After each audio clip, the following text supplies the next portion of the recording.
안녕하세요. 오늘 사도행전 5장 읽을 건데, 읽기 전에 이것부터 생각합시다. 오늘 읽은 것은 어떤 기도로 이어져야 되는가? 성경 읽은 게 기도로 이어져야 돼요. 뭐 설교든 다 똑같은데, 오늘 읽은 어떤 기도가 나올지 한번 여러분 그걸 마음에 염두에 두시고 한번 읽어볼게요. 오늘 사도행전 5장 읽어보겠습니다. 아나니아라는 사람이 그의 아내 삽비라와 더불어 소유를 팔아 그 값에서 얼마를 감춤해 그 아내도 알더라. 얼마만 가져다가 사도들의 발 앞에 두니 베드로가 이르되 아나니아야 어찌하여 사탄이 내 마음에 가득하여 내가 성령을 속이고 땅값 얼마를 감추었느냐. 땅이 그대로 있을 때에는 내 땅이 아니며 판 후에도 내 마음대로 할 수가 없더냐. 어찌하여 이 일을 내 마음에 두었느냐. 사람에게 거짓말한 것이 아니요 하나님께로다. 아나니아가 이 말을 듣고 엎드러져 혼이 떠나니 이 일을 듣는 사람이 다 크게 두려워하더라. 젊은 사람들이 일어나 시신을 싸서 메고 나가 장사하니라. 3시간쯤 지나 그의 아내가 일어난 일을 알지 못하고 들어오니 베드로가 이르되 그 땅 판값이 이것뿐이냐 내게 말하라 하니 이르되 예 이것뿐이라 하더라. 베드로가 이르되 너희가 어찌 함께 꾀하여 주의 영을 시험하려 하느냐. 보라 내 남편을 장사하고 오는 사람들의 발이 문 앞에 이르렀으니 또 너를 메어 매가리라 하니 곧 그가 베드로의 발 앞에 엎드러져 혼이 떠나는지라. 젊은 사람들이 들어와 죽은 것을 보고 메어다가 그의 남편 곁에 장사하니 온 교회와 이 일을 듣는 사람들이 다 크게 두려워하니라. 사도들의 손을 통하여 민간의 표적과 기사가 많이 일어나매 믿는 사람이 다 마음을 같이하여 솔로몬 행각에 모이고 그 나머지는 감히 그들과 상종하는 사람이 없으나 백성이 칭송하더라. 믿고 죽기로 나오는 자가 더 많으니 남녀의 큰 무리더라. 심지어 병든 사람을 메고 거리에 나가 침대와 요 위에 누우고 베드로가 지날 때 혹 그의 그림자라도 누구에게 덮일까 바라고 예루살렘 부근에 수많은 사람들도 모여 병든 사람과 더러운 귀신에게 괴로움 받는 사람을 데리고 와서 다 나음을 얻으니라. 대제사장과 그와 함께 있는 사람 즉 사두개의 당파가 다 마음의 시기가 가득하여 일어나서 사도들을 잡아다가 옥에 가두었더니 주의 사자가 밤에 옥문을 열고 끌어내어 이르되 가서 성전에 서서 이 생명의 말씀을 다 백성에게 말하라 하매 그들이 듣고 새벽에 성전에 들어가서 가르치더니 대제사장과 그와 함께 있는 사람들이 와서 공회와 이스라엘 족속의 원로들을 다 모으고 사람을 옥에 보내어 사도들을 잡아오라 하니 부하들이 가서 옥의 사도들을 보지 못하고 돌아와 이르되 우리가 보니 옥은 든든하게 잠기고 지키는 사람들이 문에 서 있으되 문을 열고 본즉 그 안에는 한 사람도 없더이다 하니 성전 맡은 자와 제사장들이 이 말을 듣고 의혹하여 이 일이 어찌 될까 하더니 이 사람이 와서 알리되 보소서 옥에 가뒀던 사람들이 성전에 서서 백성을 가르치더이다 하니 성전 맡은 자가 부하들과 같이 가서 그들을 잡아왔으나 강제로 못하면 백성들이 돌로 칠까 두려워함이더라. 그들을 끌어다가 공회 앞에 세우니 대제사장이 물어 이르되 우리가 이 이름으로 사람을 가르치지 말라고 언금하였으되 너희가 너희 가르침을 예루살렘에 가득하게 하니 이 사람의 피를 우리에게로 돌리고자 함이로다. 베드로와 사도들이 대답하여 이르되 사람보다 하나님께 순종하는 것이 마땅하니라. 너희가 나무에 달아 죽인 예수를 우리 조상의 하나님이 살리시고 이스라엘에게 회개함과 죄 사함을 주시려고 그를 오른손으로 높이사 임금과 구주로 삼으셨느니라. 우리는 이 일의 증인이요 하나님이 자기에게 순종하는 사람들에게 주신 성령도 그러하니라 하더라. 그들이 듣고 크게 노하여 사도들을 없이하고자 할세 바리새인 가말리엘은 율법교사로 모든 백성에게 존경을 받는 자라. 공회 중에 일어나 명하여 사도들을 잠깐 밖에 나가게 하고 말하되 이스라엘 사람들아 너희가 이 사람들에게 대하여 어떻게 하려는지 조심하라. 이전에 드다가 일어나서 스스로 선전함에 사람이 약 400명이나 따르더니 그가 죽임을 당함에 따르던 모든 사람들이 흩어져 없어졌고 그 후에 호적할 때 갈릴리의 유다가 일어나 백성을 꿰어 따르게 하다가 그도 망한즉 따르던 모든 사람들이 흩어졌느니라. 이제 내가 너희에게 말하노니 이 사람들을 상관하지 말고 버려두라.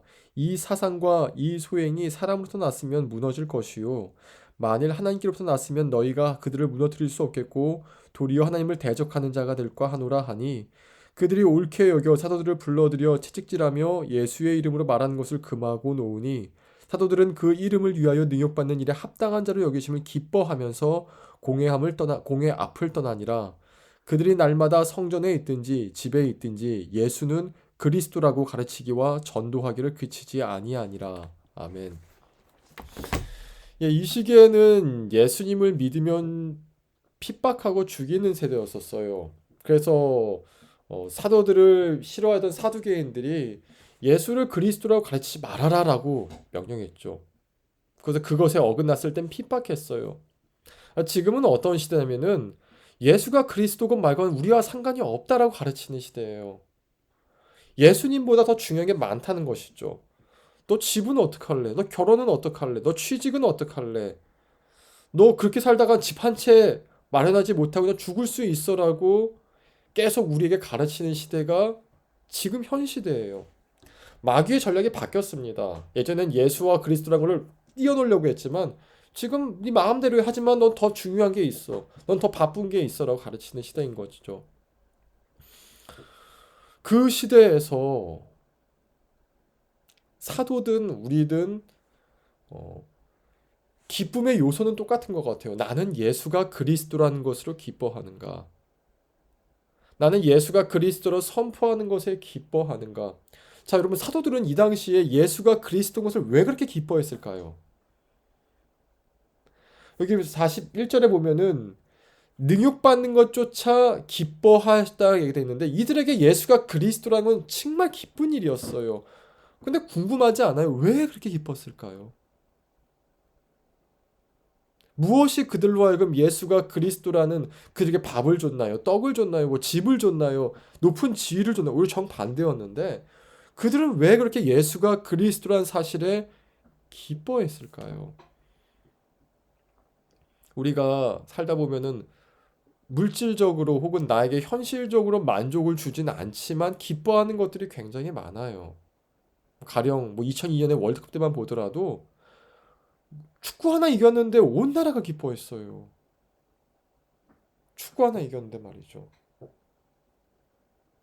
자식 낳는 것도 한번 얘기해 봅시다. 자식 낳으면은 나에게 물질적 유익이 있나요? 나라에서 지원금 주는 게 그게 좋을 것 같으세요? 아, 좋긴 좋지만 애 키우는 거에 비려 들어간 돈이나 에너지와 시간에 비하면 그거는 정말 조족지혈이에요. 세 발의 피입니다. 근데 애가 나면 그렇게 기뻐요. 부모로서 말이죠. 나에게 물질적, 현실적 유익이 아무것도 없는데 말입니다. 예수가 그리스도라는 게 그들은 왜 이렇게 기뻤을까요? 왜 그렇게 기뻤을까요? 그럼 내 마음은 어떨까요? 예수가 그리스도라는 사실이 기쁘십니까? 예수가 예수님께서 나를 위해 죽으시고 나와 영원히 함께 하신다는 사실이 기쁘십니까? 저는 오늘 이거 두고 기도해 보려고 그래요.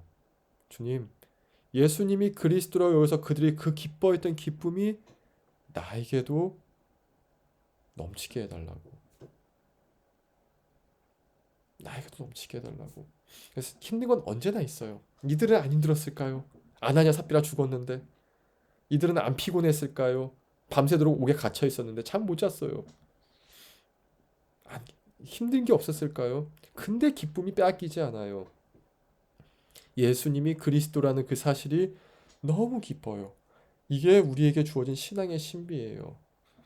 이태석 신부님이 울지마 톤즈라는 것을 얼마 전에 다시 한 번 봤는데 어, 보면 그분 항상 웃고 계세요. 그 아프리카에서 혼자인데 물론 그분의 모든 기질상이나 성격상도 있겠지만 그분은 예수가 그리스도라는 사실 또 그것을 통해 그들에게 전달할 수 있는 사실이 참 기뻐했어요.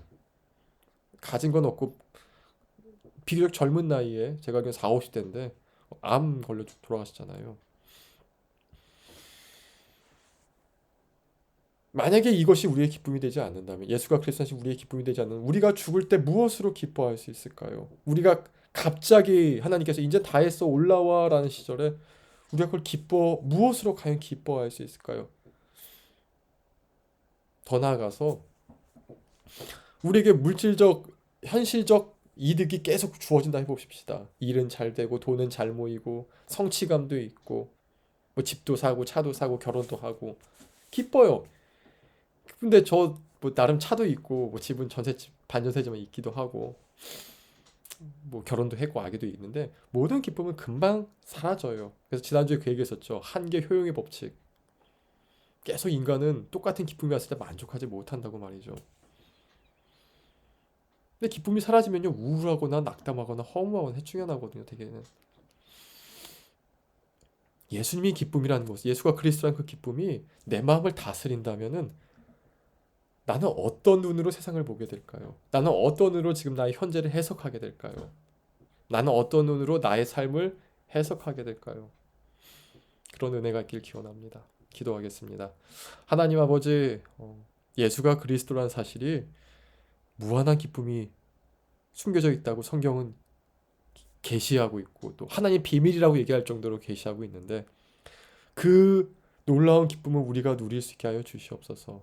우리가 누리고 우리가 바라보고 우리가 충분히 살아갈 수 있게 역사하여 주시옵소서. 거기 안에 숨겨진 보화가 그걸 바라볼 수 있는 눈이 있게 인도하여 주시옵소서. 저뿐만 아니라 함께 말씀 보고 있는 모든 친구들에게도 그런 은혜가 있게 인도하소서. 예수님 이름으로 기도합니다. 아멘. 내일 봅시다.